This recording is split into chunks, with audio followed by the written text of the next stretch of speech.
Somehow Congress and politicians are kind of exempt, or they get a special sweetheart deal and don't have to do what we're asking our voters to do. One local lawmaker wants all state legislators to buy into Cover Oregon, but the system continues to have issues and has only enrolled just a few thousand Oregonians.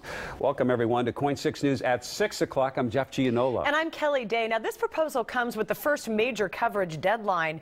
If you want that coverage by the first of the year, remember, your paper application has to be postmarked or faxed in by tonight. About 54,000 applications have been received so far, and of those, only 3,500 have been enrolled. Tim Becker is looking into that new proposal now that would force state lawmakers to buy into the system, Tim.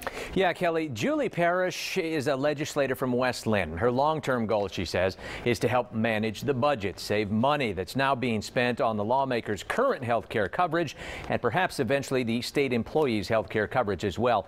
But she also thinks it's time for lawmakers to take a walk in their constituents' shoes.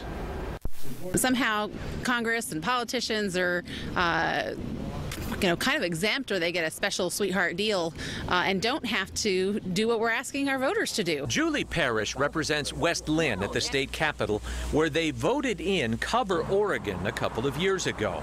Now that the new health care system is close to taking effect, Julie plans to introduce a bill next February that would force lawmakers to taste part of what they cook up every session in Salem. I don't think that because we're elected that we get a better deal or we're special.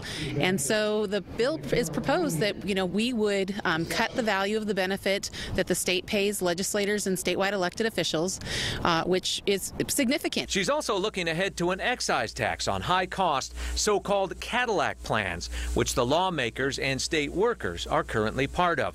The Affordable Care Act will kick that tax into effect in 2018 by adding a 40% surcharge to the taxpayers' costs. The state doesn't have a way to backfill that as a budget item, so we're going to have a really honest, serious conversation about how we deliver health care. She says best way to do that, blaze a trail that voters will follow. We need to be leading by example, and that means we need to go through that process and be in the exchange with the rest of Oregon. So this is a classic case of let's practice what we preach, kind of? Oh, absolutely. Absolutely. Now, one of the hurdles to her proposal right now as it's written up, well, current law limits the size of a group eligible to sign up with Cover Oregon to just 50 people. See, they got 90 plus already in the legislature. I asked her about that. She says, no problem. We're lawmakers. It should be easy to change that law once Cover Oregon proves to be effective. Kelly?